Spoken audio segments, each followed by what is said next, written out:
9 horas e 58 minutos, estamos de volta e seguimos com imagens ao vivo do Rodoanel em São Paulo, que permanece interditado na altura do quilômetro 44, em Itapecerica da Serra.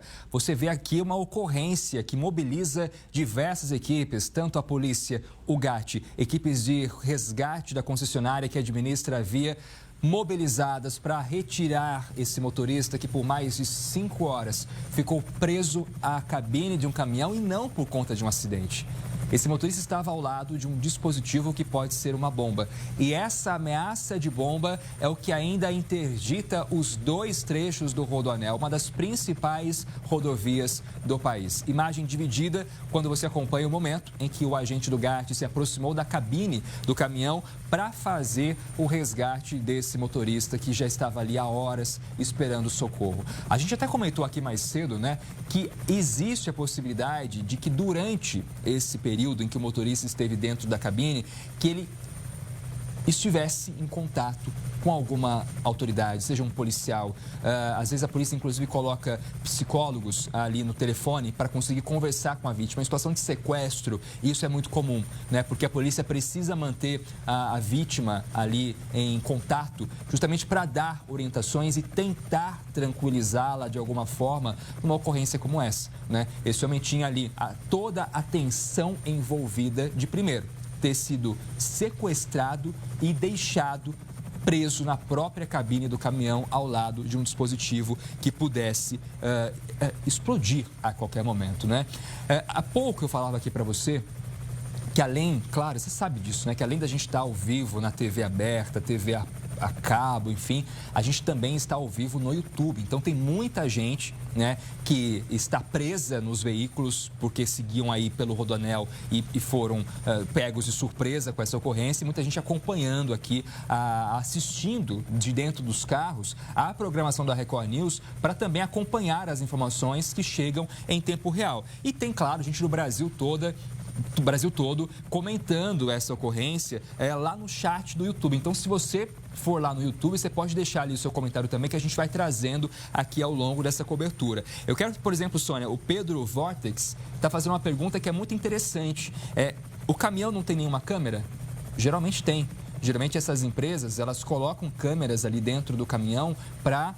Justamente pensando na segurança do condutor. Exato. E não só apenas para avaliar ali o que acontece dentro da cabine, mas por uma questão de fadiga, né? Para ver se o motorista ele já apresenta sinais de fadiga e se a equipe precisa acionar esse motorista para falar, olha, não é melhor você parar, procura um posto mais próximo, enfim. Então, essa câmera, se existir dentro desse caminhão, e provavelmente pode ser que exista, porque a gente está falando de uma grande transportadora, essa câmera também vai ter registrado o momento da ação. Então, essa câmera, ela é crucial para a gente conseguir elucidar os fatos aqui. Então, bem observado pelo Pedro Vortex, nosso telespectador que está acompanhando essa cobertura no YouTube.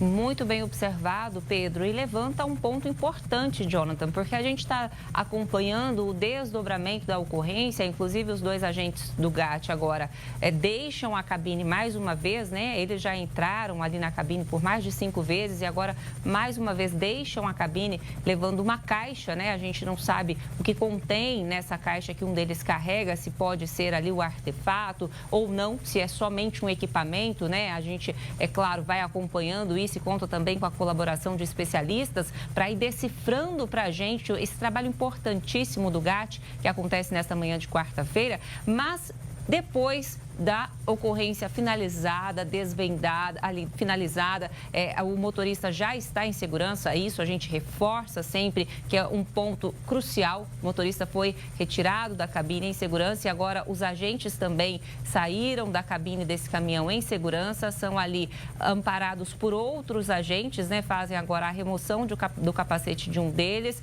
Eles relatam ali o que encontraram dentro dessa cabine, vão agora dizer se realmente já conseguiram desativar esse artefato ou se farão a remoção dele agora controlada e se haverá depois uma explosão também controlada em um outro ambiente. Agora, o outro agente também retira o capacete nesse momento, o que indica que eles já concluíram parte do trabalho, esse trabalho de neutralização desse dispositivo, que pode ser um explosivo de fato ou que pode ser um artefato falso. A gente lembra para você, inclusive, que cães farejadores, ou melhor, um cão farejador, né, com apoio do canil, o GAT contou nesta manhã, além do apoio da tecnologia. Haja vista que um drone sobrevoou ali toda a região do caminhão antes para fazer a identificação por imagens, para que os agentes pudessem compreender o que tinha, o que estava de fato ameaçando a segurança nesse caminhão. E agora, Jonathan, eu chamo a sua atenção porque agentes não paramentados já se aproximam dessa cabine. Então, muito possivelmente, o artefato já foi neutralizado, porque a gente vê ali o que parece ser agentes de trabalhadores da rodovia já se aproximam desse caminhão com tranquilidade. Então, muito possivelmente, o GAT já realizou o trabalho de neutralização desse artefato. Em instantes, nós teremos a confirmação dessa informação pelos órgãos oficiais, mas é que está muito próximo do desfecho total desta ocorrência.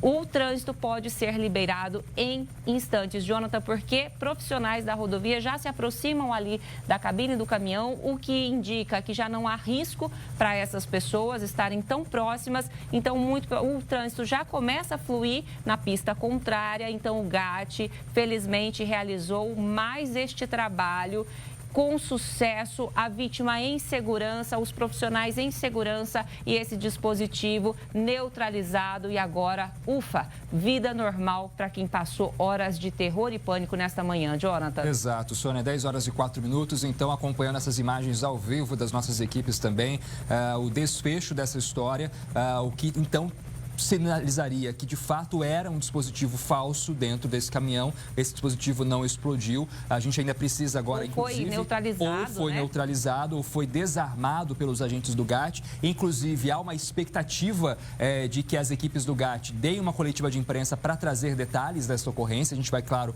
mostrar tudo ao vivo aqui na Record News. Mas, então, o sentido contrário, o trânsito volta a ser liberado, ainda que de forma bastante lenta, mas um alívio para os motoristas que esperavam ali há bastante tempo por essa liberação. É uma situação ainda mais tranquila do que quem está do lado de cá, né? O lado de fato onde a carreta permanece atravessada, porque aqui sim a gente tem pessoas que permanecem há quase 6 horas paradas dentro de carros, ônibus, outros caminhoneiros que também seguiam ali pelo mesmo sentido quando houve essa ocorrência, né? Então, o trânsito do outro lado já liberado, mas a região ali do Rodoanel, do quilômetro 44, em Itapecerica da Serra, ainda é uma região com trânsito muito complicado, passa de 20 quilômetros, e aí você pode falar, mas você falou 20 quilômetros mais cedo. Mas o que acontece? Conforme as notícias foram avançando e mais pessoas ficaram sabendo, muitos motoristas fizeram o quê? Evitaram a região. Então, por isso que a gente não teve um aumento tão significativo do congestionamento por conta de motoristas que, já sabendo da ocorrência, evitaram se deslocar para essa região do Rodoanel e usaram rotas alternativas. O caminhão deixando agora o trecho em que ele estava bloqueando a pista, Jonathan, a normalidade voltando aos poucos nesse trecho do Rodoanel. Eu vi uma imagem muito interessante, gostaria de ressaltar, Jonathan, os policiais se cumprimentando. E a gente também estende os nossos cumprimentos aos policiais, aos médicos, aos socorristas, a todos que trabalharam bravamente nesta ocorrência e fizeram esse trabalho com maestria. Não tivemos nenhum dano maior, a vida do motorista foi resguardada, ele saiu em segurança da cabine do caminhão, foi prontamente atendido, ambulâncias posicionadas para dar todo o suporte, não só para quem estava diretamente envolvido nessa ocorrência, mas possivelmente também para algum outro condutor, algum outro que precisasse de atendimento ali nesse momento, contando com esse apoio dos socorristas. Esse trabalho é muito bonito de ver e esse desfecho com segurança, com tranquilidade, é um desfecho de alívio. A gente exalta o trabalho da polícia, do GAT, dos socorristas, da polícia investigativa, que agora vai fazer todo o trabalho de desvendar esse crime. O que aconteceu? Por que esses criminosos sequestraram esse motorista, deixaram ele mais de 5 horas sob a ameaça de um explosivo, que o GAT em instantes também vai informar se era de fato um explosivo que foi neutralizado ou se era um dispositivo falso. falso e que foi simplesmente retirado da cabine desse caminhão. Tudo isso agora a polícia científica faz o trabalho, faz uma varredura na cabine do caminhão, faz uma varredura em todo o veículo para descobrir a identidade desses bandidos. A polícia faz todo agora um percurso usando câmeras, a tecnologia, a mesma tecnologia que às vezes é usada pelos criminosos, ela também é usada em favor da sociedade, em favor da população, usada de uma forma muito perspicaz pela polícia, como foi usada também pelo GAT, com o apoio do drone ali, né? Então, Jonathan, é uma história que a gente fica feliz em contar que tem um final tranquilo, um final aí onde todos estão em segurança. Jonathan, esse é o ponto. Exatamente, Sônia. O ponto principal dessa história é, de fato, o motorista que conseguiu ser resgatado vivo,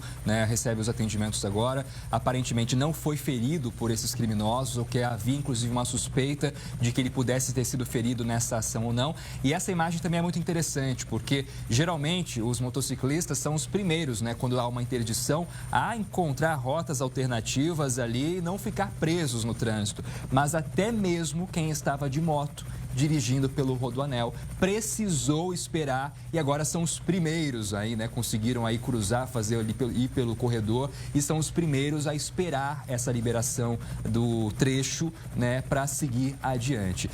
Eu estava falando aqui dos nossos telespectadores que acompanham essa cobertura também pelo YouTube.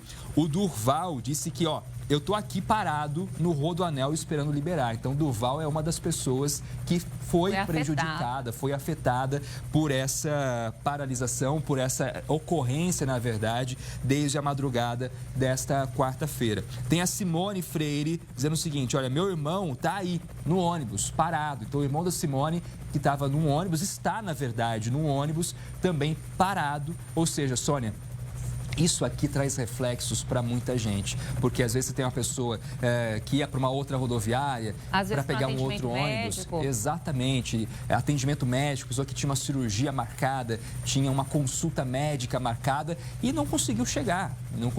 Vai ter que remarcar. Gente que vem do interior, por exemplo, para a capital, para as cidades da região metropolitana, para uma cirurgia, para uma consulta, e olha, não deu certo, não vai conseguir fazer essa cirurgia hoje. Então, a gente teve impactos na vida de centenas de pessoas por conta desta ocorrência. E a Rutilane Pereira dizendo, olha, tem muita coisa a ser esclarecida, e tem mesmo, né? A partir de agora, essa história não termina aqui. Essa história ainda tem muito a desenrolar e a gente vai seguir acompanhando com a polícia tudo que chegar de novas informações. Vamos fazer o seguinte, uma pausa para o intervalo. A seguir a gente volta, claro, trazendo outras informações. A gente está de olho para saber de fato quando a rodovia vai ser liberada, e temos outras notícias importantes do Brasil e do mundo.